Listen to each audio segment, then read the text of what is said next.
Всем привет! Вы на канале 88 клубков, это канал по вязанию, меня зовут Настя. Сегодня я вяжу обалденную сумку-клатч с необычными, очень колоритными ручками. Она связана плотным и достаточно каркасным узором, здорово держит форму. В этом видео подробно покажу, как связать половину, как сделать добавление для гармоничной, идеально ровной формы. Вяжу сразу в двух размерах: изделие из одного мотка пряжи и изделие побольше. Выбирайте вам, схема абсолютно одинаковая, здесь просто набрано большее количество петель. Круто будет смотреться также на круглых ручках. Также я показываю, как сшить две половины плотным каркасным швом, для того, чтобы сумка хорошо держала форму. Здесь я добавила плечевой ремень и вкладыш органайзер, самый маленький, сюда идеально подходит. Изделие будет прекрасно смотреться также с подкладкой или без нее, на ваше усмотрение. Имеется широкий выбор цвета фурнитуры и пряжи. Вам остается выбрать только цвет, размер и форму ручек. Мне потребуется трикотажная пряжа. У меня один моток бренда «Вяжи еще» в 160 метрах 280 грамм. Нить тоньше обычной, очень эластичная, работать ей просто. Изделие получится всего из одного мотка такой пряжи. Приготовила ручки, они необычной формы, очень колоритные, 20 сантиметров на 9 сантиметров по короткому краю. Можно взять любые круглые ручки, ориентируйтесь просто на набор моего количества петель. Ножницы, маркеры, вязать буду крючком 5,5 мм. Приготовила сантиметровую ленту, на каждом этапе озвучиваю не только количество петель и рядов, но и размеры моей заготовки в сантиметрах. Обязательно подписывайтесь на мой канал, ставьте лайки, переходим к работе. Набор петель осуществляется на ручку. Создаю с помощью нити петлю, фиксирую, с помощью длины рабочей нити провязываю первый столбик. Так, вокруг ручки мне нужно провязать 18 столбиков для того, чтобы поместиться в один моток пряжи. Если вы хотите изделие побольше размером, просто набирайте большее количество петель. На это изделие у меня набрано 22 столбика вокруг ручки. Соответственно, 21 точка для провязывания на первый ряд. Здесь я набираю 18 столбиков и должно получиться 17 точек для провязывания. 18 столбиков вокруг ручки образуют 17 кромочных петель. Соответственно, 22 петли вокруг ручки образуют 21 кромочную петлю и так далее. Вне зависимости от количества петель, которые вы набрали, кромочных точек для провязывания на одну меньше. Здесь я сейчас в начале ряда вставляю маркер. Он послужит ориентиром расчета добавлений и количества рядов. В конце каждого ряда петля подъема. Переворачиваю вязание, вставлять крючок буду в заднюю полупетлю кромочной косы и провязывать столбик без накида. Еще раз, задняя полупетля, столбик без накида. В первом ряду мне нужно сделать добавление в каждую седьмую точку от края. Здесь 1, 2, 3, 4, 5, 6, 7. Я провяжу добавление здесь в седьмую точку. Можно ее маркировать, можно просчитывать по ходу. И соответственно здесь 1, 2, 3, 4, 5, 6, 7. Всегда ориентируюсь на край. Здесь и здесь в текущем ряду у меня будет провязано по 2 столбика. Продолжаю в заднюю полупетлю, вставляю крючок, провязываю столбик до маркера.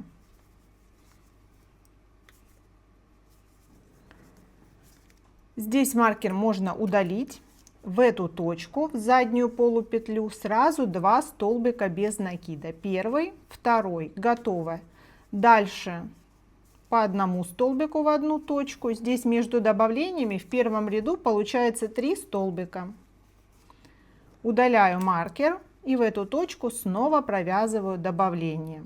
Первое, сюда же второе. И завершаю ряд. На первом этапе я буду провязывать только добавление, больше ничего. Здесь можно для себя вернуть маркеры, чтобы в обратном ряду не проскочить эти места. Последняя точка ряда, задняя полупетля, подъемная петля, переворачиваю вязание. Обратный ряд и весь остальной узор изделия будет следующим.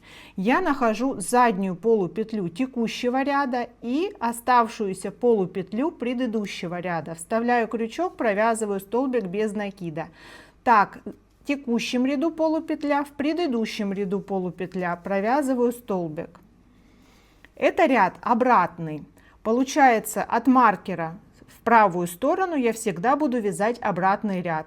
Если маркер здесь, в левую сторону я вяжу ряд с добавлениями. Итак, я подхожу к маркеру. Здесь нет добавления, это обратный ряд, но здесь мне нужно понимать, что у основания у меня одна полупетля, а из нее выходило 2 столбика. И поэтому, подхватывая полупетлю по текущему ряду, я вставляю крючок в предыдущий ряд, провязываю столбик. Следующая полупетля текущего ряда и та же самая петля в предыдущем ряду. Здесь у меня не хватает одной петли в предыдущем ряду, поэтому эти столбики в обратном ряду у меня провязываются в одну петлю предыдущего ряда. Здесь то же самое. Вот он маркер, удаляю его. Из этой точки выходит 2 петли. Вставляю, сначала провязываю первую петлю, потом в эту же петлю по предыдущему ряду вставляю, провязываю следующую. Завершаю ряд. Здесь у меня просто столбики, каждой точке соответствует петля в предыдущем ряду.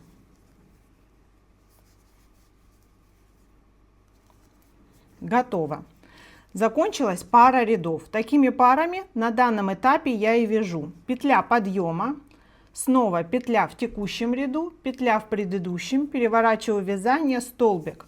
Здесь мне снова нужно маркировать каждую седьмую точку. 1, 2, 3, 4, 5, 6, 7. Здесь будет провязано добавление. Снова с этого края. 1, 2, 3, 4, 5, 6, 7. В эту точку будет провязано добавление. Добавки удаляются друг от друга. Навязываю попарно ряды. Туда-обратно, туда-обратно, туда, к маркеру. Добавляю. От маркера вяжу по узору, просто провязываю в добавке в основании одной петли столбики. Сейчас вяжу несколько рядов по этой схеме. Первый маркер, и здесь добавка также провязывается, подхватывается в текущем ряду петля, в предыдущем. И снова сюда же текущий, предыдущий. Это добавление. Маркер не убираю, чтобы в обратном ряду не проскочить это место и провязать в одну точку сразу 2 петли. Следующее добавление, все по аналогии. На следующий прямой ряд с добавками снова отсчитываю 7 точек и в седьмую точку с этого края и с этого края маркирую для добавки. Я провязала несколько рядов, добавляя в каждой седьмой точке от края. Здесь сейчас маркер у меня находится справа, крючок слева, завершился очередной обратный ряд. Сейчас навязано равное количество пар рядов. Я имею 1, 2, 3, 4 ряда по этой стороне. Теперь с каждого ряда я буду убавлять в крайних точках петли. С этого момента точно так же маркирую 1, 2, 3, 4, 5, 6, седьмую тут. И 1, 2, 3, 4, 5, 6, 7, седьмую тут. Эти добавления, которые были в седьмых точках, они сохраняются. Добавляется лишь убавка с краю. Здесь провязываю петлю подъема, переворачиваю вязание по узору, начинаю вязать до конца этот ряд с убавлениями. Вот в этой точке мне нужно будет сделать первое убавление. Здесь, как и ранее, просто добавляю.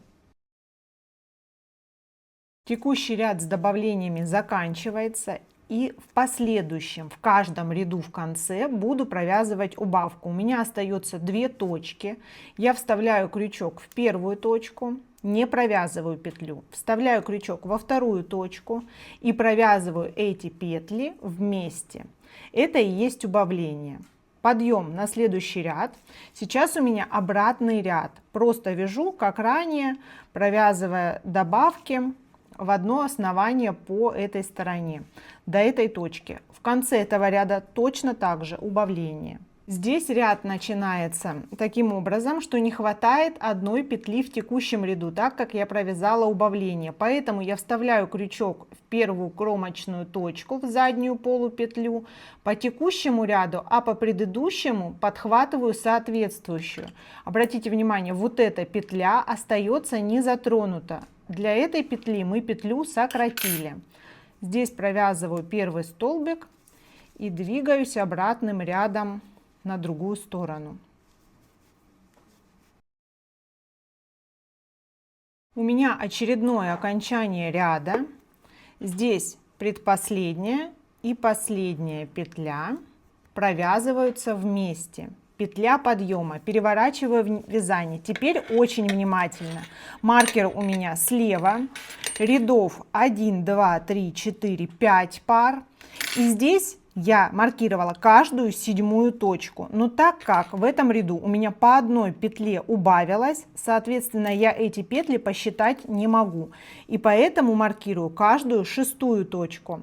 1, 2, 3, 4, 5, 6. В эту точку будет провязана добавка. И здесь, соответственно, то же самое. Внимательно. 1, 2, 3, 4, 5, 6. В эту точку будет провязано добавление.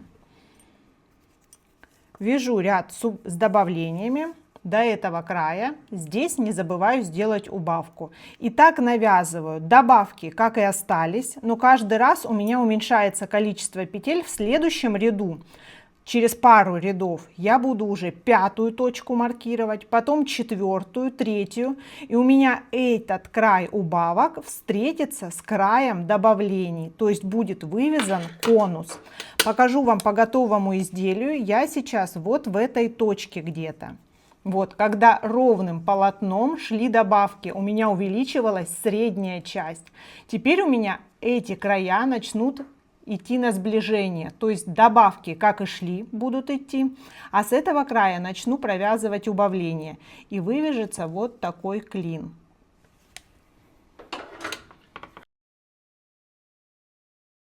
Окончание ряда с добавок, я иду навстречу маркеру.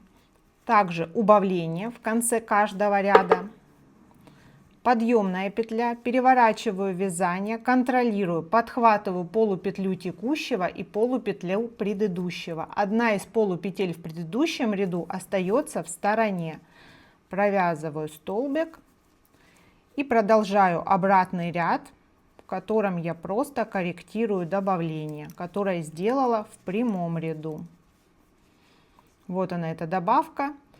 По верхней части у меня 2 кромочных петли, по основанию только одна. Провязываю, маркер можно удалить. Вяжу до конца ряда. Здесь также делаю убавление. В текущей точке я провязала только по 2 убавления в конце рядов. Получается 1, 2, 3, 4, 5, 6 пар рядов на этом этапе. Здесь у меня слева маркер. И здесь я уже маркирую пятую точку. 1, 2, 3, 4, 5. Так как по одному шагу эти точки идут на сближение. 1, 2, 3, 4, 5.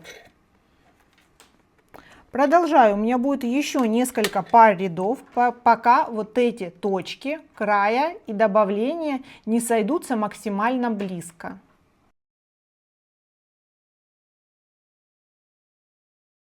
Сейчас моя заготовка выглядит так. Маркер слева, крючок справа, связано без наборного ряда 1, 2, 3, 4, 5, 6, 7, 8, 9 пар рядов. И сейчас у меня должен идти ряд в сторону маркера с добавлениями в этих лучах. В предыдущий раз маркировала точки для добавки я. Это была 3-я точка от крючка. Сейчас должна быть 2-я. Но при таком раскладе у меня совпадет добавление с убавлением, а этого мне уже не нужно. Значит, сейчас я уже останавливаюсь и 2-е точки от края не маркирую. Перестаю провязывать добавления по вот этим лучам. У меня остаются только убавки в конце каждого ряда. И вот сейчас этот ряд прямой, я выхожу на вязание его без добавлений. Ни одной точки у меня не маркировано. Вяжу до конца ряда, там по-прежнему делаю убавления. Мне хватило пары рядов, без добавления я убавила здесь. Это идет обратный ряд, вот он маркер. И последнюю убавку я делаю с этого края. Провязываю вместе. Что я сейчас имею? Маркер справа. У меня провязано 1, 2, 3, 4, 5, 6, 7, 8, 9, 10 пар рядов. Если просчитать по этой стороне, обращаю внимание, маркер слева без набора. 1, 2, 3, 4, 5, 6, 7, 8, 9, 10 рядов. То есть пары ровные. Теперь здесь я укорачиваю нить. Вытягиваю полностью. Вставляю крючок достаточно глубоко в кромку, увожу нить туда, подтягиваю и возвращаю в исходную точку. Исходная точка вот откуда эта нить выходит. Я подхватываю, увожу. Край вяжется в полотно, его можно хорошо в такое плотное вязание спрятать. Теперь так выглядит моя заготовка. Это по сути размер сумочки. Сейчас я буду навязывать толщину дна. Еще раз, маркер находится слева. Я поворачиваю изделие так, чтобы когда начала вязать донышко, вот этот ряд шел по узору. Вот я подхватывать буду текущую, предыдущую, текущую, предыдущую. То есть мне нужно оказаться вот в этой точке. Я прокалываю достаточно глубоко, вот прям узор, сюда боковая нить входит. И выхожу достаточно глубоко, вот эту перемычку полностью захватываю. Здесь ввожу край нити. Фиксирую. Край начала сразу вяжу в полотно. Вот он, столбик. Теперь тоже достаточно глубоко подхватываю столбик. Здесь у меня точки чередуются, потому что ряд был туда, ряд обратно. Вот раз я вхожу вот здесь, высокий край, вот тут ребристый, высокий, низкий, высокий, низкий. Раз в низкий край, чтобы не пропустить, чтобы когда я буду навязывать вторую половину, у меня идеально сошлось количество петель. Ориентируюсь здесь на край. Хорошенько подтягиваю, потому что лицевая часть изделия здесь.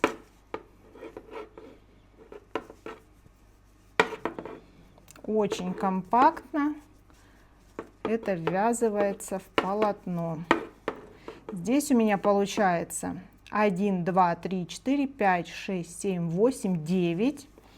10 столбик по краю. 11, куда уводила нить. 12 также уходит в кромку хорошенько.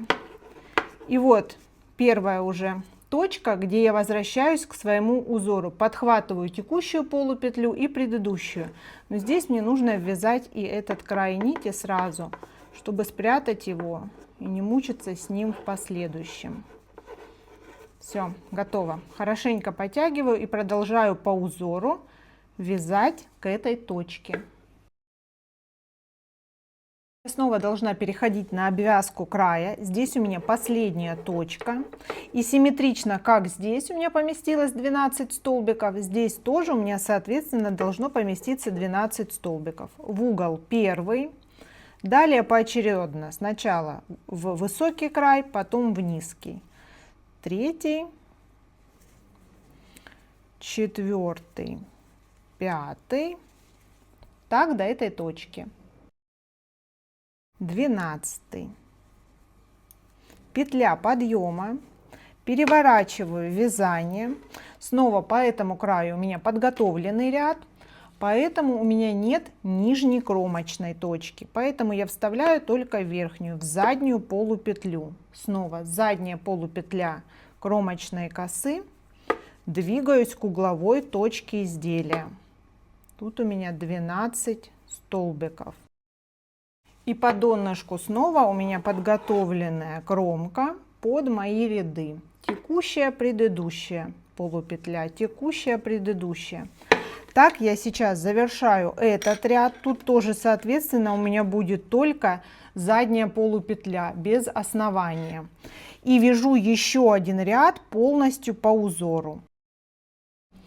Я в конце предпоследнего ряда здесь провязываю все петли до самого угла, подъем, и перехожу на вязание узора. Вот у меня уже здесь есть и в текущем ряду петля, и в предыдущем. Это последний ряд. Он идет по узору, это ширина донышка. Если хотите более широкое дно, соответственно, вяжите лишний ряд, 1 или 2 на ваше усмотрение. Половина готова. Обращаю ваше внимание: маркер справа, крючок справа, бортик такой с изнанки, то есть вот это лицевая часть стороны. Немножко детали подгинаются, это донышко. Точно такую же мне нужно связать и вторую половину, но у одной половины я прерываю нить, вот она у меня уже готова, здесь ее вытягиваю и закрепляю, прячу в полотно сразу на месте. А с помощью другой нити этой я буду сшивать детали между собой. Здесь прячу, увожу в исходную точку, также край, увожу на изнанку. Шов будет очень плотный и крепкий, вязать я его буду по изнанке, потом сумочка вывернется, поэтому прикладываю лицо к лицу, поворачиваю удобно, чтобы крючок был у меня справа, рабочая нить тоже. Теперь буду вставлять в точки, в которые вставляла при вязании. Вот нижняя полупетля, обе дужки кромочной косы. Далее следующая кромочная коса и нижняя полупетля. По каждой детали я вставляю крючок сразу в 3 нити. Снова вот снизу подхватываю, вот они 3 нити. И с этой стороны точно так же 3 нити. И провязываю столбики без накида. По лицу будет очень аккуратно и красиво. Здесь вот не забываю подхватить и низ тоже. Вот. Снова полупетля нижняя, обе дужки, полупетля нижняя.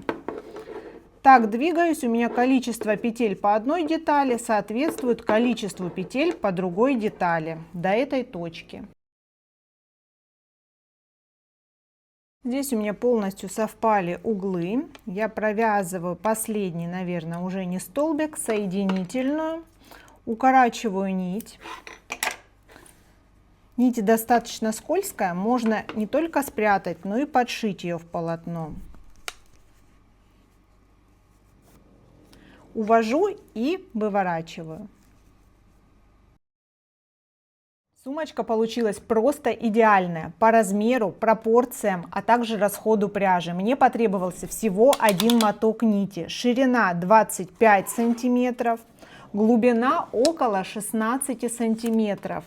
Изделие прекрасно впишется в любой гардероб, есть широкий выбор цвета фурнитуры и пряжи, выбирайте подходящий вам. Я уже вставила сюда самый маленький органайзер, он идеально вписался, но также здорово смотрится и без подкладки. Можно вшить тканевую подкладу. Еще раз, это изделие немножко большего размера, здесь просто больше петель, центральный сегмент пошире, добавление, схема та же самая. Смотрятся оба варианта замечательно, выбирать вам. Также у меня уже на заказе такое изделие с круглыми ручками в цвете шока. Я обязательно поделюсь результатом в коротких видео шортс. Подписывайтесь на мой канал, ставьте лайки, будет много интересного. Всем пока!